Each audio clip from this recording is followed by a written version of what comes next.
पटना से बड़ी खबर मिल रही है। बेऊर जेल में पुलिस ने छापेमारी की और छापेमारी में एएसपी और कई एसएचओ शामिल हुए। देखिए, लॉ एंड ऑर्डर को लेकर के दरअसल पुलिस की ये रेड थी और वहां पर लॉ एंड ऑर्डर को मेंटेन करने के लिए क्या कुछ किया जा रहा है, इसको लेकर के दरअसल छापेमारी हुई। आपको बता दें कि पिछले महीने भी यहाँ पर बेऊर जेल में पुलिस ने छापेमारी की थी और कई आपत्तिजनक सामान वहां से बरामद किए गए थे। तो दोबारा एक बार फिर से बता दें आपको, बेऊर जेल में पुलिस का छापा पड़ा है। लॉ एंड ऑर्डर को लेकर के पुलिस ने रेड की।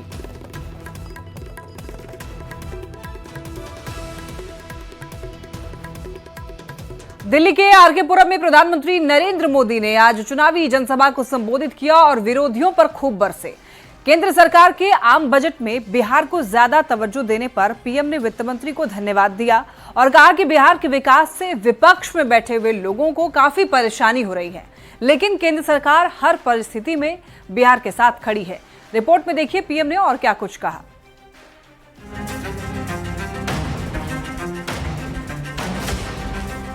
वित्त मंत्री निर्मला सीतारामन ने शनिवार को मोदी सरकार 3.0 का पहला आम बजट पेश किया। इस बार के बजट में बिहार के लिए कई ऐसे बड़े ऐलान किए गए जिससे पूरा बिहार गदगद है। रविवार को प्रधानमंत्री नरेंद्र मोदी दिल्ली के आरके पुरम में चुनावी सभा को संबोधित किए। बजट में बिहार को दी गई सौगात के लिए केंद्रीय वित्त मंत्री निर्मला सीतारामन का धन्यवाद किया। एनडीए की सरकार दिन रात बिहार के लिए काम कर रही है। मखाना बोर्ड की घोषणा करके बिहार के मखाना के हमने सम्मान दिया है। आरके पुरम के सेक्टर 12 स्थित सेंट्रल पार्क में विकसित दिल्ली संकल्प रैली को संबोधित करते हुए पीएम ने कहा कि पूर्वांचल के लोगों ने ही मुझे सांसद बनाया है। बजट में बिहार के विकास का विशेष ध्यान रखा गया। मखाना बोर्ड की घोषणा से बिहार को सम्मान मिला। ज्यादातर दलित परिवार के लोग मखाना की खेती से जुड़े हैं। दलित भाई बहनों का कल्याण करने पर मेरा मजाक उड़ाया जा रहा है। और ये कांग्रेस वालों को पता नहीं है, बिहार में ज्यादातर मखाना खेती में मेरे दलित परिवार जुड़े हुए हैं और मैं जब उनका कल्याण करता हूं तो मजाक उड़ाते हैं लोग। पूर्वांचल की बिहार की कनेक्टिविटी भी बेहतर करने के लिए कई बड़े काम होंगे। पीएम ने विरोधियों पर निशाना साधा कि बिहार के विकास से विपक्षी निराश हैं, पर पूर्वांचल के लोगों ने मुझे प्रधानमंत्री बनाया है, इसलिए एनडीए सरकार दिन रात बिहार के विकास के लिए काम कर रही है। बजट में की गई घोषणा से बिहार की कनेक्टिविटी बेहतर करने के लिए बड़े काम होंगे। बिहार में युवाओं के लिए रोजगार के नए अवसर मिलेंगे और इसके लिए एनडीए सरकार बिहार को हर संभव मदद देती रहेगी। साथियों, आपदा और कांग्रेस वालों को इससे भी दिक्कत है। बजट में इस बार आईआईटी पटना के विस्तार का ऐलान किया गया। बिहार में ग्रीनफील्ड एयरपोर्ट बनाए जाएंगे। बिहार में मखाना बोर्ड का गठन किया जाएगा। वेस्टर्न कोसी कैनाल प्रोजेक्ट से मिथिलांचल में सिंचाई व्यवस्था को दुरुस्त किया जाएगा। कोसी कैनाल से 50,000 हेक्टेयर की सिंचाई होगी। पीएम मोदी ने वादा किया कि बिहार के विकास के लिए केंद्र सरकार कदम से कदम मिलाकर राज्य सरकार के साथ हमेशा चलेगी। Bureau report, news 18। Delhi election में प्रचार करने उतरे पीएम मोदी ने बिहार चुनाव का भी बिगुल फूंक दिया। बजट के बहाने पीएम ने विरोधियों को निशाने पर लिया और आरजेडी, कांग्रेस, आम आदमी पार्टी पर खूब बरसे। पीएम ने कहा कि बिहार के विकास से विपक्षी निराश है। बजट में बिहार को मिली सौगात से विरोधी हताश हैं। इस रिपोर्ट में आप देखिए।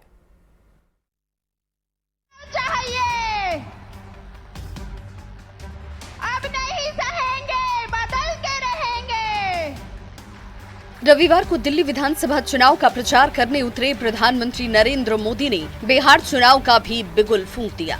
बिहार के विकास का विरोध करने का आरोप पीएम मोदी ने विपक्षी पार्टियों पर लगाया। राष्ट्रीय जनता दल और कांग्रेस पर पीएम ने जमकर निशाना साधा और कहा कि जंगल राज वालों ने बिहार को नजरअंदाज किया। दशकों तक कांग्रेस ने भी बिहार को नजरअंदाज किया है। दशकों तक जंगल राज वाले लोगों ने, कांग्रेस के लोगों ने बिहार के लोगों को नजरअंदाज किया। लेकिन आज एनडीए की सरकार दिन रात बिहार के लिए काम कर रही है।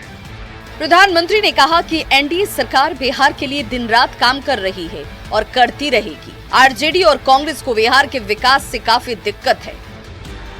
बिहार को मिले प्रोजेक्ट से विपक्ष वाले नाराजगी दिखा रहे हैं। विकसित दिल्ली संकल्प रैली में पीएम मोदी ने आम आदमी पार्टी और दिल्ली के पूर्व सीएम अरविंद केजरीवाल पर भी जमकर निशाना साधा। पीएम मोदी ने कहा कि आपदा वालों ने बिहार के लोगों को दिल्ली से निकाला, कोरोना के समय बिहार के लोगों को दिल्ली छोड़ने पर मजबूर किया। जब कोविड आता है तो आपदा वाले अफवाहें फैलाकर, भय दिखाकर, झूठ बोलकर मेरे पूर्वांचल के भाई बहनों को दिल्ली से निकाल देते हैं। कोविड के नाम पर दिल्ली छोड़ने के लिए मजबूर करते हैं। प्रधानमंत्री नरेंद्र मोदी ने बिहार में आस्था के महापर्व छठ पूजा का एक बार फिर से जिक्र किया।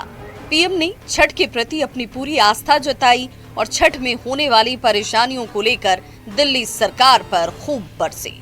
पीएम ने कहा कि आम आदमी पार्टी की सरकार में दिल्ली में छठी मैया की पूजा करना भी मुश्किल हो गया है।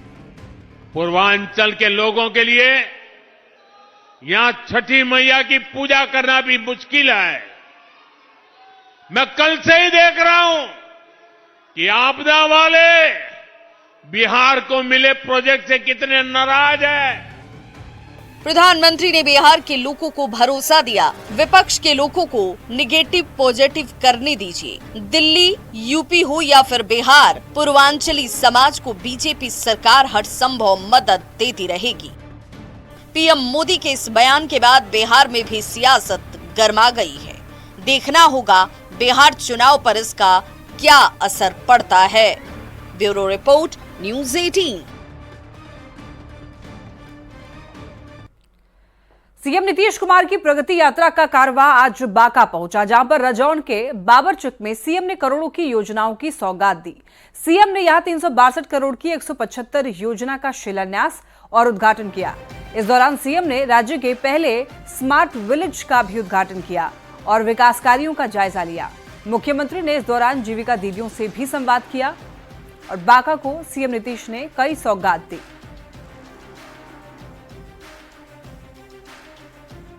तो 175 योजनाओं का शिलान्यास और उद्घाटन किया गया। बांका को सीएम नीतीश ने सौगात दी और आपको बता दें कि मुख्यमंत्री ने इस दौरान जीविका दीदियों से भी बातचीत की, संवाद किया और राज्य के पहले स्मार्ट विलेज का भी उद्घाटन किया गया और विकास कार्यों का भी जायजा लिया।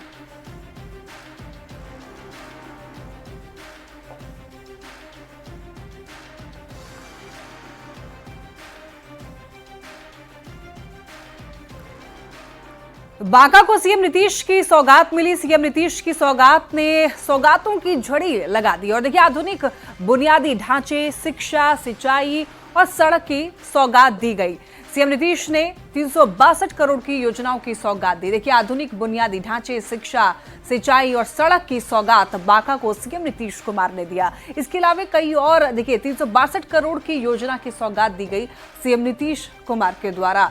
तो क्या कुछ और यहाँ पर सौगात दिया गया है वो आपको दिखा रहे। देखिए 362 करोड़ की 178 योजना का उद्घाटन और शिलान्यास किया गया मुख्यमंत्री नीतीश कुमार के द्वारा। 234 करोड़ की 17 योजनाओं का शिलान्यास भी किया गया और इसके साथ साथ आपको बता दें कि 128 करोड़ 50 लाख की 161 योजनाओं का उद्घाटन भी यहां पर किया गया मुख्यमंत्री नीतीश कुमार के द्वारा। और सीएम ने जीविका दीदियों को 103 करोड़ का चेक भी सौंपा। जीविका दीदियों से सीएम नीतीश ने संवाद भी किया और देखिए बिहार के पहले स्मार्ट विलेज बाबरचक का भी उद्घाटन किया गया मुख्यमंत्री नीतीश कुमार के द्वारा। स्मार्ट गांव में लगभग 165 परिवारों के लिए आवास होगा। तो इस तरीके से ये सौगात दी गई। ये पूरा नया स्मार्ट गांव बसाया गया है और यही नीतीश कुमार के सरकार की खासियत है कि ग्रामीण क्षेत्रों की सूरत बदल रही है। आज गांव के दूरस्थ इलाके में सारी सुविधाओं से युक्त एक नया बसावट बनाया गया है। और क्या इसी तरह की बसावट और शहरों में और जिलों में भी किए जाने? बिल्कुल, देखिए महादलित विकास मिशन के तहत ये है। पटना में केंद्रीय मंत्री जीतन राम मांझी के आवास पर लिट्टी विद मांझी कार्यक्रम का आयोजन किया गया, जिसमें सीएम नीतीश कुमार शामिल हुए। इस दौरान कई एनडीए के नेता भी मौजूद रहे। मंत्री जीतन राम मांझी के आवास पर लिट्टी विद मांझी यानी हाईटी कार्यक्रम का आयोजन किया गया है, जिसमें सीएम नीतीश कुमार अभी शिरकत किए थे। राज्यपाल पहुंचने वाले हैं और खुद देखिए किस प्रकार से मेजबानी करने के लिए हम पार्टी के तमाम जो सदस्य हैं और खुद जीतन राम मांझी जी यहाँ मौजूद हैं। लंबे समय बाद ये कार्यक्रम का आयोजन किया गया है और देखिए यहाँ पर मंत्री जनक राम के साथ साथ मंत्री रत्नेश चड्ढा और तमाम नेताओं के पहुंचने का सिलसिला लगातार जारी है। यूं कहें तो एनडीए के तमाम जो नेता हैं उनका महाजुटान यहाँ पर हो रहा है। हम जरा बातचीत करेंगे, हमारे साथ खुद जीतन राम मांझी हैं। क्या कहेंगे सर, एक अच्छा मौका है आज एनडीए नेताओं का महाजुटान हो रहा है। देखिए, ये औपचारिकता है। हर साल कभी दही चूड़ा, कभी खिचड़ी, कभी लिट्टी चोखा। तो लिट्टी खिचड़ी और क्या कहते हैं दही चूड़ा में देखा कि कोलाइड कर गया कई एक प्रोग्राम, तो इसीलिए हम अलग से सोचा। संतोष कुमार जो माननीय मंत्री हैं उन्होंने कहा कि हम लोग लिट्टी चोखा का ये होगा। नीतीश कुमार के साथ जीतन राम मांझी की तस्वीर लगी है, ये एक अच्छा मैसेज दे रहा है। क्या मैसेज दे रहा है ये? एक मैसेज ये भी दे रहा है कि फिलहाल एनडीए में जिस तरह की चर्चा चल रही थी आपको लेकर, ये तस्वीर बहुत कुछ बता रही है। चर्चाएं आप लोग करते हैं, एनडीए में कोई चर्चा नहीं है। एनडीए पत्थर क्या कहिए, चट्टान की तरह से सभी पांच ही पार्टियां एनडीए में इंटैक्ट हैं और सब माननीय नीतीश कुमार जी को अगला 2025 का मुख्यमंत्री मान लिया है और 2024 का प्रधानमंत्री नरेंद्र मोदी जी को मान करके हम लोगों ने बनाया। तो डबल इंजन की सरकार बिहार में और देश में है, हमारा बढ़ रहा है बिहार। आप देख रहे हैं 2024-25 का जो था बजट वो, और फिर 25-26 का बजट जो है वो देखिए कि कितना सुंदर बिहार को मिला है। टक्कर उक्कर नहीं है ना 2025 में? कोई टक्कर नहीं है। कैमरामैन दीपक के साथ रजनीश कुमार, न्यूज 18 पटना। जमुई से एलजेपीआर के सांसद अरुण भारती ने केंद्र सरकार के बजट को चिराग पासवान के बिहारी फर्स्ट के विजन को साकार करने वाला बजट बताया। उन्होंने बजट की सराहना की और प्रधानमंत्री और वित्त मंत्री को धन्यवाद दिया। को लेकर के जो विजन है बिहार फर्स्ट, बिहारी फर्स्ट का, उसकी छाप इस बजट में देखने को मिली है। अगर मैं आगे बढ़ के कहूं तो ये Bihar first, Bihari first vision को साकार करने की तरफ बढ़ता हुआ एक कदम है। जेडीयू के राष्ट्रीय प्रवक्ता राजीव रंजन प्रसाद ने बजट में बिहार को मिले उपहारों के लिए देश के प्रधानमंत्री नरेंद्र मोदी और केंद्रीय वित्त मंत्री को बधाई दी। उन्होंने कहा कि मुख्यमंत्री नीतीश कुमार की निरंतर मॉनिटरिंग से यह संभव हो पाया है। साथ ही उन्होंने कहा कि जेडीयू के राष्ट्रीय कार्यकारी अध्यक्ष संजय झा के आग्रह पर मखाना बोर्ड का गठन और कोसी सीमांचल के लोगों की भावनाओं के अनुरूप वहां के लोगों के लिए बजट में प्रावधान किया गया है। बिहार को मिले उपहारों की जो बौछार है, जनता दल यूनाइटेड परिवार की ओर से देश के यशस्वी प्रधानमंत्री श्री नरेंद्र मोदी जी, देश की केंद्रीय वित्त मंत्री श्रीमती निर्मला सीतारमण जी को हम जनता दल यूनाइटेड परिवार की ओर से बधाई देते हैं और साथ ही साथ हम धन्यवाद ज्ञापित करते हैं बिहार के करिश्माई मुख्यमंत्री श्री नीतीश कुमार जी के प्रति, जिनकी दूरदर्शी सोच और निरंतर मॉनिटरिंग से ये बड़े ऐलान संभव हो पाए। सिवान पहुंचे विकासशील इंसान पार्टी के संस्थापक मुकेश सहनी ने कहा कि आगामी विधानसभा चुनाव में हमारे 4 नहीं 40 विधायक होंगे। अपने समाज को आगे बढ़ाना मेरी पहली प्राथमिकता है और इसके लिए संघर्ष जारी है। उन्होंने निषादों के आरक्षण की मांग करते हुए कहा है कि बिहार के निषादों के साथ हमेशा सौतेला व्यवहार किया जाता है। उन्होंने घोषणा की, कहा कि महागठबंधन की सरकार अगर बनेगी तो बाबा ज्योतिषनाथ बाबू करीखनाथ मेला को राजकीय मेले का दर्जा दिया जाएगा और 60 करोड़ का विशेष पैकेज दिया जाएगा। सरकार हमको बना दीजिएगा तब हम कुछ कर सकते हैं साथियों, तब कुछ कर सकते हैं। आपने पिछली बार देखा ना, 4 विधायक आप लोग बनाए और जब 4 विधायक बना तो हम बिहार में मंत्री बने और हम मंत्री किसी का ऐसे नहीं थे नीतीश जी का, अब उनके पार्टनर थे। अगर 74 विधायक के अगर समर्थन हटता तो भी सरकार गिरता और 4 वाला हटता तो भी सरकार गिरता। ये ताकत हमारा पास था साथियों। खबर बाढ़ से, जहां पर मालखाना में शॉर्ट सर्किट से आग लग गई और आग की लपटें जो इतनी तेज थी कि मालखाना के अंदर रखे हुए सभी सामान जल गए। पानी सप्लाई के लिए लगे मोटर और फायर ब्रिगेड की गाड़ी ने करीब 1 घंटे तक कड़ी मशक्कत के बाद आग पर काबू पाया। थानाध्यक्ष देवानंद शर्मा की सूचना पर फॉरेंसिक टीम पूरे मामले की जांच में जुट गई है।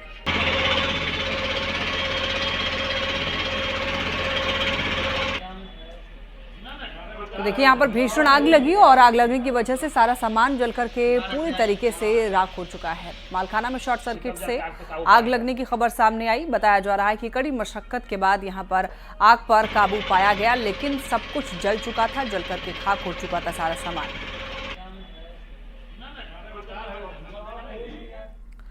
महाकुंभ के महापर्व में श्रद्धालुओं के लिए सरकार की ओर से तमाम सुविधाएं उपलब्ध कराई जा रही है। करोड़ों की संख्या में श्रद्धालु पहुंच भी रहे हैं, लाखों की संख्या में वहां पर लोग अपनी सेवा भी दे रहे हैं। और वहीं पर रिलायंस इंडस्ट्रीज की तरफ से आयोजित किया जा रहा है सबसे बड़ा भंडारा, जहां पर हर दिन अलग अलग तरह के पकवान लोगों को परोसे जा रहे हैं।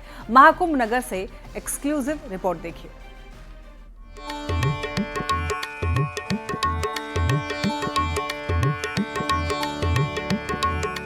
संगम की पावन धरती पर जब श्रद्धा की गूंज उठती है, तब महाकुंभ का महात्म्य अपने चरम पर होता है। दुनिया के सबसे भव्य धार्मिक मेले में जहां आस्था और विश्वास का महासागर उमड़ता है, वहीं रिलायंस इंडस्ट्रीज का मिशन अन्न सेवा श्रद्धालुओं की सेवा में समर्पित है।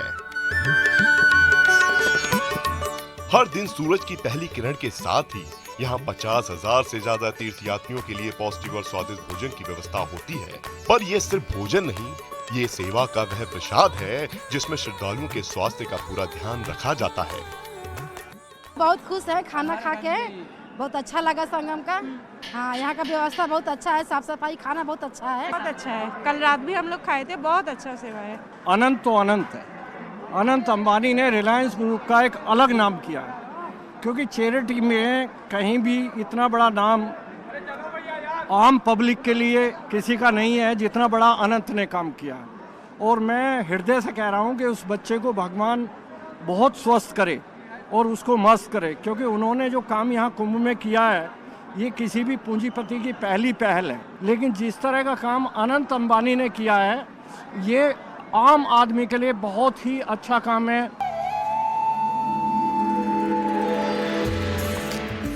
रिलायंस इंडस्ट्रीज के डायरेक्टर अनंत अंबानी की वी केयर यानी हमें आपकी फिक्र है की भावना से प्रेरित होकर मिशन अन्न सेवा उन साधकों के लिए समर्पित है जो आध्यात्मिक यात्रा पर निकले हैं। महाकुंभ में रिलायंस इंडस्ट्रीज की ये सेवा श्रद्धालुओं के स्वास्थ्य, कल्याण और सुरक्षा का संपूर्ण ध्यान रखने का मोटो लेकर चल रही है। 26 जनवरी से प्रारंभ हुई मिशन अन्न सेवा 26 फरवरी तक चलेगी, यानी जब तक महाकुंभ है तब तक ये महाकुंभ नगर क्षेत्र में आयोजित सबसे बड़ा भंडारा है, जहां हर दिन 50,000 से ज्यादा लोगों को भोजन कराया जा रहा है। यहाँ पर न सिर्फ श्रद्धालुओं की भूख मिट रही है, बल्कि उनकी सेहत भी यहाँ पर तरोताजा रहती है और उनके लिए सफर इस वक्त सबसे ज्यादा शानदार बन गया है रिलायंस फाउंडेशन की अन्न सेवा के जरिए। लक्ष्य यही है कि किसी भी यात्री को, किसी भी श्रद्धालु को भूखा ना रहना पड़े। यहाँ हर दिन के लिए विशेष रूप से तैयार किया गया मेन्यू श्रद्धालुओं के लिए नया स्वाद और पौष्टिकता लेकर आता है। 5 तरह के व्यंजन जो शुद्ध घी और देसी मसालों की खुशबू से भरे होते हैं, न सिर्फ स्वाद का अनुभव कराते हैं बल्कि स्वास्थ्य का भी ध्यान रखते हैं। The important thing is the meals is not providing the pilgrims, it also providing supporting services about in and around the health officials, cleaners and also police officials, because many times the support services people may not be looked by the other aspects.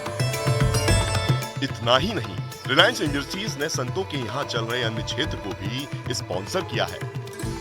अनंत हमारे बिल्कुल प्रिय हैं, हमारे शिष्य भी हैं, हमारे छोटे भाई जैसे भी हैं वो, तो उनके कारण आज 30,000 लोग हमारे शिविर में नित्य भोजन करते हैं। महाकुंभ में रिलायंस इंडस्ट्रीज की ये पहल सेवा का एक नया अध्याय लिख रही है, जहां भक्ति और मानवता का अनोखा संगम देखने को मिलता है।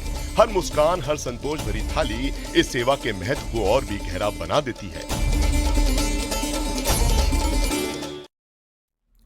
और इसी के साथ इस बुलेटिन में इतना ही। तमाम खबरों के लिए आप देखते रहिए न्यूज़ 18।